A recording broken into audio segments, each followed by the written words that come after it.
12 sa 15 Supreme Court judges ay Duterte appointees. Sa palagay nyo ba itong naging desisyon nila na i-declare na unconstitutional yung impeachment ni Bibi Sara Duterte or yung impeachment complaint laban sa kanya ay pagtanaw ba ito ng utang na loob, at sa palagay mo tama ba ang kanilang naging desisyon? Mahirap siyempre basahin kung ano yung naging motibo, anong dahilan ng mga Supreme Court justices natin.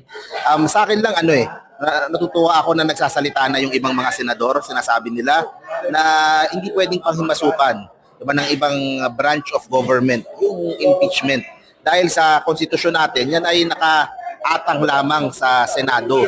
Sila lang ang dapat masusunod dyan. Kung yan ay pakikialaman ng ibang branches of government, diba, para mawawala yung essence nung nakalagay doon sa konstitusyon.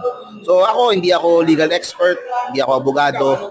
Tingnan natin kung ano mangyayari kasi magpa-file pa ng motion for reconsideration dyan, o tapos baka magbotohan sila sa Senado kung ano yung kanilang magiging desisyon, kung tutuloy ba sila o hindi. Ako feeling ko matutuloy pa rin eh. Baring mali ako, pero yun ang feeling ko. Pakiramdam ko tutuloy pa rin yan, at kung ano man ang mangyari, at least yung mga ebidensya mailabas, makita ng tao, at kasi ang gusto mangyari ng iba, maitago yung ebidensya at hindi mailabas eh. Sa akin, kung guilty o not guilty, importante, ilabas yung ebidensya at makita ng tao kung ano ba talaga yung mga ebidensya doon sa inaako sa kay BP Sara.